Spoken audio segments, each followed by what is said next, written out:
everybody! Today the Bookworms are going to be reading the first few chapters of Matilda by Roald Dahl and illustrated by Quentin Blake. It's a funny thing about mothers and fathers. Even when their own child is the most disgusting little blister you could ever imagine, they still think that he or she is wonderful. Some parents go further. They become so blinded by adoration, they manage to convince themselves their child has qualities of genius. Well, there is nothing very wrong with all this. It's the way of the world. It is only when the parents begin telling us about the brilliance of their own revolting offspring that we start shouting, "Bring us a basin! We're going to be sick!" School teachers suffer a good deal from having to listen to this sort of twaddle from proud parents, but they usually get their own back when the time comes to write the end-of-term reports. If I were a teacher, I would cook up some real scorchers for the children of doting parents.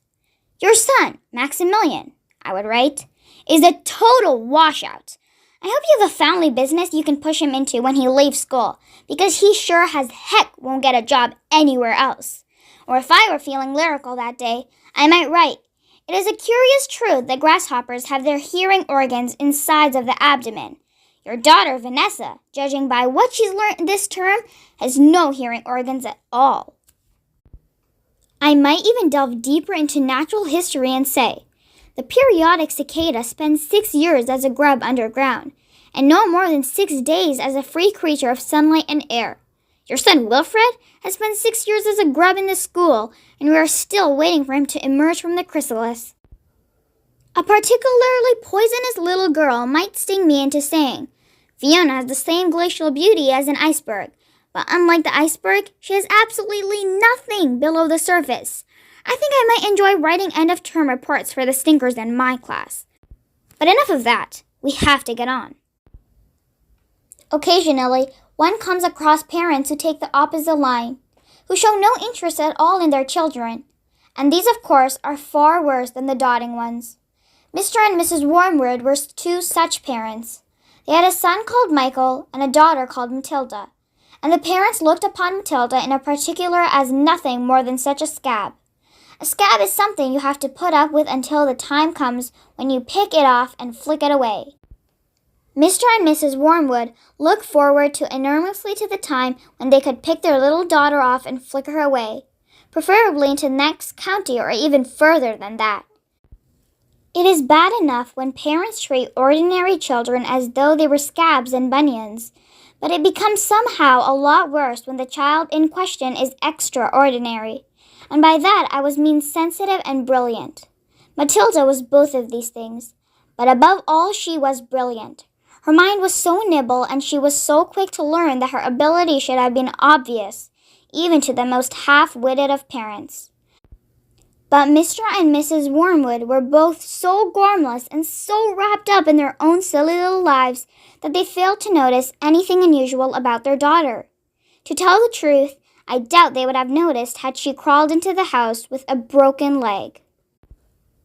Matilda's brother Michael was a perfectly normal boy, but the sister, as I said, was something to make your eyes pop. By the age of 1.5, her speech was perfect and she knew as many words as most grown-ups. The parents, instead of applauding her, called her a noisy chatterbox and told her sharply that small girls should be seen and not heard. By the time she was 3, Matilda had taught herself to read by studying newspapers and magazines that lay around the house. At the age of 4, she could read fast and well, and she naturally began hankering after books. The only book in the whole of this enlightened household was something called Easy Cooking, belonging to her mother, and when she had read this from cover to cover and had learned all the recipes by heart, she decided she wanted something more interesting. "Daddy," she said, "do you think you could buy me a book?" "A book?" he said. "What do you want a flaming book for?" "To read, Daddy." "What's wrong with the telly? For heaven's sake, we've got a lovely telly with a 12-inch screen, and now you come asking for a book? You're getting spoiled, my girl." Nearly every weekday afternoon, Matilda was left alone in the house. Her brother, 5 years older than her, went to school. Her father went to work and her mother went out playing bingo in a town 8 miles away. Mrs. Wormwood was hooked on bingo and played it 5 afternoons a week. On the afternoon of the day when her father had refused to buy her a book, Matilda set out all by herself to walk to the public library in the village. When she arrived, she introduced herself to the librarian, Mrs. Phelps. She asked if she might sit a while and read a book. Mrs. Phelps, slightly taken aback at the arrival of such a tiny girl, unaccompanied by a parent, nevertheless told her she was very welcome. "Where are the children's books, please?" Matilda asked. "They're over there, on those lower shelves," Mrs. Phelps told her. "Would you like me to help you find a nice one with lots of pictures in it?" "No, thank you," Matilda said. "I'm sure I can manage." From then on, every afternoon, as soon as her mother had left for bingo, Matilda would toddle down to the library. The walk took only 10 minutes, and this allowed her 2 glorious hours sitting quietly by herself in a cozy corner devouring one book after another. When she had read every single children's book in the place, she started wandering around in search of something else. Mrs. Phelps, who had been watching her with fascination for the past few weeks, now got up from her desk and went over to her. "Can I help you, Matilda?" she asked. "I'm wondering what to read next," Matilda said. "I finished all the children's books." "You mean you've looked at the pictures?" "Yes, but I've read the books as well." Mrs. Phelps looked down at Matilda from her great height, and Matilda looked right back up at her. "I thought some were very poor," Matilda said, "but others were lovely. I liked the Secret Garden best of all. It was full of mystery. The mystery of the room behind the closed door and the mystery of the garden behind the big wall." Mrs. Phelps was stunned. "Exactly how old are you, Matilda?" she asked. 4 years and 3 months, Matilda said. Mrs. Phelps was more stunned than ever, but she had the sense not to show it. "What sort of a book would you like to read next?" she asked. Matilda said, "I would like a really good one that grown-ups read. A famous one. I don't know any names."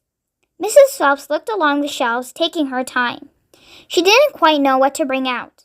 How, she asked herself, does one choose a famous grown-up book for a 4-year-old girl? Her first thought was to pick a young teenager's romance of the kind that is written for the 15-year-old schoolgirls. But for some reason, she found herself instinctively walking past the particular shelf. "Try this," she said at last. "It's very famous and very good. If it's too long for you, just let me know, and I'll find something shorter and a bit easier." "Great Expectations," Matilda read, by Charles Dickens. "I'd love to try it." "I must be mad," Mrs. Phelps told herself, but to Matilda she said, "Of course you may try it." Over the next few afternoons, Mrs. Phelps could hardly take her eyes from the small girl sitting for hour after hour in the big armchair at the far end of the room with the book on her lap. It was very necessary to rest it on the lap because it was too heavy for her to hold up, which meant she had to sit leaning forward in order to read.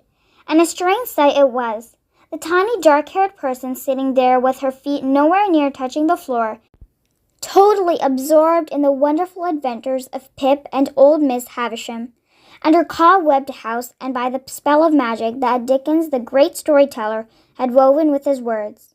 The only movement from the reader was the lifting of the hand every now and then to turn over a page, and Mrs. Phelps always felt sad when the time came for her to cross the floor and say, "It's 10 to 5, Matilda." During the first week of Matilda's visit, Mrs. Phelps had said to her, "Does your mother walk you down here every day and then take you home?" "My mother goes to Aylesbury every afternoon to play bingo," Matilda had said. "She doesn't know I come here." "But that's surely not right," Mrs. Phelps said. "I think you'd better ask her." "I'd rather not," Matilda said. "She doesn't encourage reading books, nor does my father. But what do they expect you to do every afternoon in an empty house? Just mooch around and watch the telly?" "I see. She doesn't really care what I do," Matilda said, a little sadly. Mrs. Phelps was concerned about the child's safety on the walk through the fairly busy village high street and the crossing of the road, but she decided not to interfere. Within a week, Matilda had finished Great Expectations, which in that edition contained 411 pages. "I loved it," she said to Mrs. Phelps. "Has Mr. Dickens written any others?" "A great number," said the astounded Mrs. Phelps. "Shall I choose you another?" Over the next 6 months, under Mrs. Phelps' watchful and compassionate eye, Matilda read the following books: Nicholas Nickleby by Charles Dickens, Oliver Twist by Charles Dickens, Jane Eyre by Charlotte Bronte, Pride and Prejudice by Jane Austen, Tess of the D'Urbervilles by Thomas Hardy, Gone to the Earth by Mary Webb, Kim by Rudyard Kipling, The Invisible Man by H.G. Wells, The Old Man and the Sea by Ernest Hemingway, The Sound and the Fury by William Faulkner, The Grapes of Wrath by John Stieckman, The Good Companions by J.B. Presley, Brighton Rock by Graham Greene, Animal Farm by George Orwell. It was a formidable list, and by now Mrs. Phelps was filled with wonder and excitement, but it was probably a good thing that she did not allow herself to be completely carried away by it all. Almost anyone else witnessing the achievements of this small child would have been tempted to make a great fuss and shout the news all over the village and beyond. But not so Mrs. Phelps. She was someone who minded her own business, and she had long since discovered it was seldom worth while to interfere with other people's children. "Mr. Hemingway says a lot of things I don't understand," Matilda said to her, "especially about men and women, but I lived it all the same. The way he tells it, I feel I am right there on the spot watching it all happen." "A fine writer will always make you feel that," Mrs. Phelps said, "and don't worry about the bits you can't understand. Sit back and allow the words to wash around you like music." I will. "Did you know," Mrs. Phelps said, "that public libraries like this allow you to borrow books and take them home?" "I didn't know that," Matilda said. "Could I do it?" "Of course," Mrs. Phelps said. "When you have chosen the book you want, bring it to me so I can make a note of it, and it's yours for 2 weeks. You can take more than one if you wish." From then on, Matilda would visit the library only once a week in order to take out new books and return the old ones. Her own small bedroom now became her reading room, and there she would sit and read most afternoons, often with a mug of hot chocolate beside her. She was not quite tall enough to reach things around the kitchen, but she kept a small box in the outhouse, which she brought in and stood on in order to get whatever she wanted. Mostly it was hot chocolate she made, warming the milk in a saucepan on the stove before mixing it. Occasionally, she made Bovril or Ovaltine. It was pleasant to take her a hot drink up there to her room and have it beside her as she sat in her silent room reading in the empty house in the afternoons. The books transported her into new worlds and introduced her to amazing people who lived exciting lives. She went on olden days sailing ships with Joseph Conrad. She went to Africa with Ernest Hemingway and came to India with Rudyard Kipling. She traveled all over the world while sitting in her little room in an English village. Chapter 2. Mr. Wormwood, the Great Car Dealer. Matilda's parents owned quite a nice house with 3 bedrooms upstairs, while on the ground floor there was a dining room and a living room and a kitchen. Her father was a dealer in second-hand cars, and it seemed he did pretty well at it. "Sawdust," he would say proudly, "is one of the great secrets of my success, and it costs me nothing. I get free from the sawmill." "What do you use it for?" Matilda asked him. "Ha!" the father said. "Wouldn't you like to know? I don't see how sawdust can help you to sell second-hand cars, Daddy." "That's because you're an ignorant little twit," the father said. His speech was never very delicate, but Matilda was used to it. She also knew that he liked to boast, and she would egg him on shamelessly. "You must be very clever to find a use for something that costs nothing," she said. "I wish I could do it." "You couldn't," the father said. "You're too stupid. But I don't mind telling young Mike here about it, seeing he'll be joining me in the business one day." Ignoring Matilda, he turned to his son and said, "I'm always glad to buy a car when some fool has been crashing the gears so badly they're all worn out and rattle like mad. I get it cheap. Then all I do is mix a lot of sawdust with the oil in the gearbox, and it runs as sweet as a nut."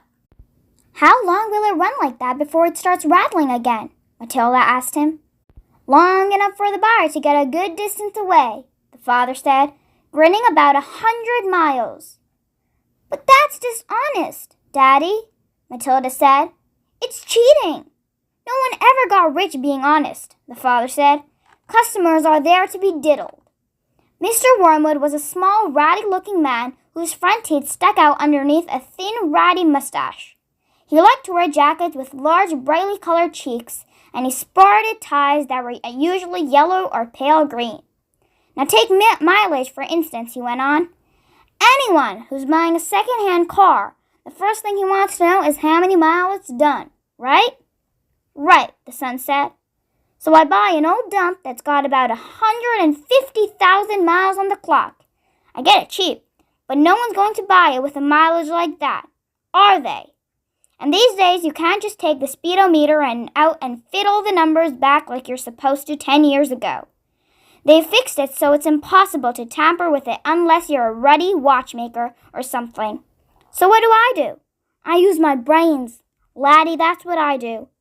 How? Young Michael asked, fascinated. He seemed to have inherited his father's love of crookery. I sit down and say to myself, how can I convert a mileage reading of 150,000 into only 10,000 without taking the speedometer to pieces? Well, if I were to run the car backwards for long enough, then obviously that would do it. The numbers would click backwards, wouldn't they? But who's going to drive a flaming car in reverse for thousands and thousands of miles? You couldn't do it. Of course you couldn't do it, young Michael said. So I scratched my head, the father said. I use my brains. When you've been given a fine brain like I have, you've got to use it. And all of a sudden, the answer hits me. I tell you, I felt exactly like that other brilliant fellow must have felt when he discovered penicillin. Eureka! I cried. I've got it! What did you do, Dad? The son asked him. The speedometer, Mr. Wormwood said, is run off a cable that is coupled up to one of the front wheels. So I disconnect the cable where it joins the front wheel. Next, I get one of those high-speed electric drills and couple that up to the end of the cable in such a way that when the drill turns, it turns me the cable backwards. You got me so far? You following me? Yes, Daddy, young Michael said. These drills run at a tremendous speed, the father said. So when I switch on the drill, the mileage numbers on the speedo spin backwards at a fantastic rate. I can knock 50,000 miles off the clock in a few minutes with my high-speed electric drill. And by the time I finished, the car's only done 10,000 and it's ready for sale. She's almost new, I say to the customer. She's hardly done 10, though. Belonged to an old lady who can only use it once a week for shopping. Can you really turn the mileage back with an electric drill? Young Michael asked. I'm telling you trade secrets, the father said. So don't go you talking about this to anyone else. You don't want me putting in a jug, do you? I won't tell a soul, the boy said. Do this to many cars, Dad. Every single car that comes through my hands gets the treatment, the father said. They all have their mileage cut to under 10, though, before they offered for sale. And to think I've invented that all by myself, he added proudly. It's made me a mint. Matilda, who had been listening closely, said, But Daddy, that's even more dishonest than the sawdust. It's disgusting. You're cheating people who trust you. If you don't like it, then don't eat the food in this house, the father said. It's bought with the profits. It's dirty money, Matilda said. I hate it. 2 red spots appear on the father's cheeks. Who the heck do you think you are? He shouted. The Archbishop of Canterbury or something, preaching to me about honesty? You're just an ignorant little squirt who hasn't the foggiest idea what you're talking about. Quite right, Harry, the mother said. And to Matilda, she said, You've got a nerve talking to your father like that. Now keep your nasty mouth shut so we can all watch this program in peace. They were in the living room eating their suppers on their knees in front of the telly. The suppers were TV dinner in flopping aluminum containers with the separate compartments for the stewed meats, the boiled potatoes, and the peas. Mrs. Wormwood sat munching her meal with her eyes glued to the American soap opera on the screen. She was a large woman whose hair was dyed plantainium blonde except where you could see the mousy brown bits growing out from the roots. She tuned in bulging fingers where the flesh appears to be strapping in all around the body to prevent it from falling out. "Mummy," Matilda said, "would you mind if I ate supper in the dining room so I could read my book?" The father glanced up sharply. "I would mind," he snapped. "Supper is a family gathering and no one leaves the table till it's over." "But we're not at the table," Matilda said. "We never are. We're always eating off our knees and watching the telly." "What's wrong with watching the telly, may I ask?" the father said. His voice had suddenly become soft and dangerous. Matilda didn't trust herself to answer him, so she kept quiet. She could feel the anger boiling up inside her. She knew it was wrong to hate her parents like this, but she was finding it very hard not to do so. The reading she had done had given her a view of life that they had never seen. If only she would read a little Dickens of Kipling, they would soon discover there was more to life than cheating people and watching television. Another thing, she resented being told constantly that she was ignorant and stupid, when she knew she wasn't. The anger inside her went on boiling and boiling, and as she lay in bed that night, she made a decision. She decided that every time her father and her mother was beastly to her, she would get her own back in some way or another. A small victory or two would help her to tolerate their idiocies and would stop her from going crazy. You must remember that she was still hardly 5 years old, and it is not easy for somebody as small as that to score points against an all-powerful grown-up. Even so, she was determined to have a go. Her father, after what had happened in front of the telly that evening, was first on her list. Chapter 3. The Hat and the Superglue. The following morning, just before the father left for his beastly second-hand car garage, Matilda slipped into the cloakroom and got hold of the hat he wore each day to work.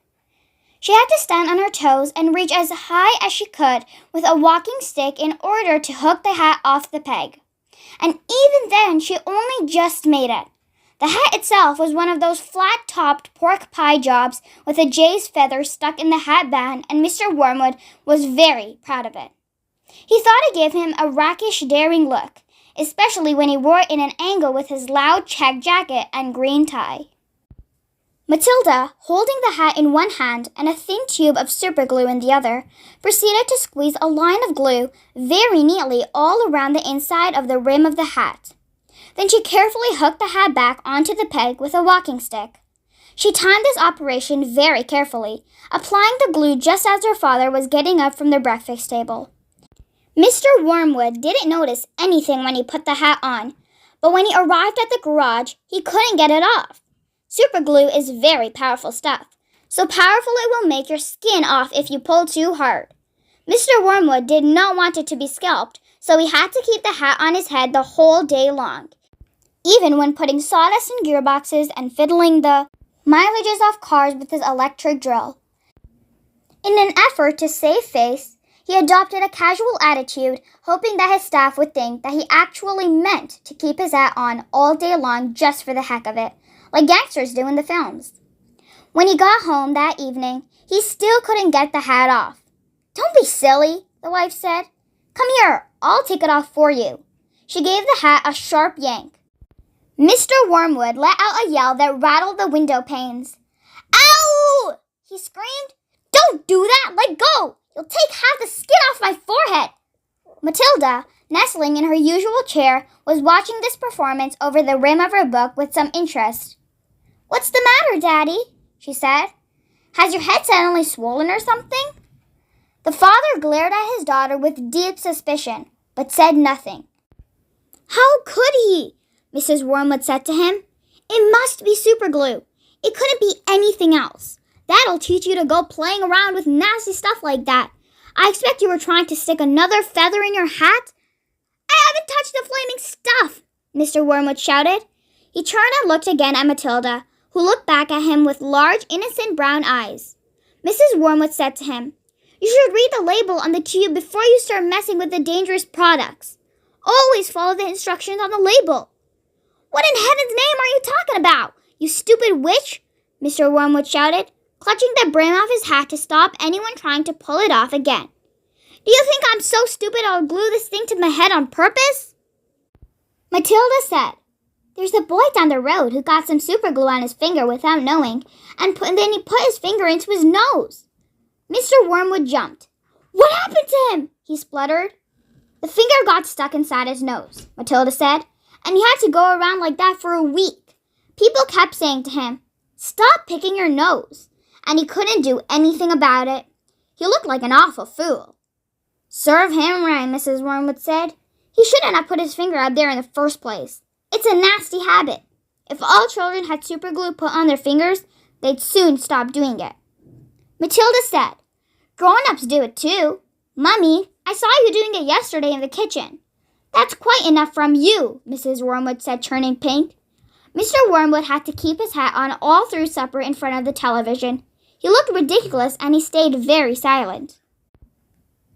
When he went up to bed, he tried again to get the thing off, and so did his wife, but it wouldn't budge. How am I going to have my shower? He demanded. You'll just have to do without it, won't you? His wife told him. And later on, as she watched her skinny little husband skulking around the bedroom in his purple striped pajamas with a porcupine hat on his head, she thought how stupid he looked. Hardly the kind of man a wife dreams about, she told herself. Mr. Wormwood discovered that the worst thing about having a permanent hat on his head was having to sleep in it. It was impossible to lie comfortably on the pillow. Now do stop fussing around, his wife said to him after he had been tossing and turning for about an hour. I expect it will be loose by in the morning, and then I'll slip it off easily. But it wasn't so loose by morning, and it wouldn't slip off. So Mrs. Wormwood took a pair of scissors and cut the thing off his head, bit by bit. First the top and then the brim. Where the inner band had stuck to the hair all around the sides and back, she had to chop the hair off right to the skin so that he finished up with a bald white ring around his head like some sort of monk. And in the front, there was the band stuck directly to the bare skin. There remained a whole lot of small patches of brown leathery stuff that no amount of washing would get off. At breakfast, Matilda said to him, You must try to get those bits off your head, Daddy. It looks as though you've got little brown insects crawling all over you. People will think you've got lice. Be quiet, the father snapped. Just keep your nasty mouth shut, will you? All in all, it was most satisfactory exercise, but it was surely too much to hope that he had taught the father a permanent lesson.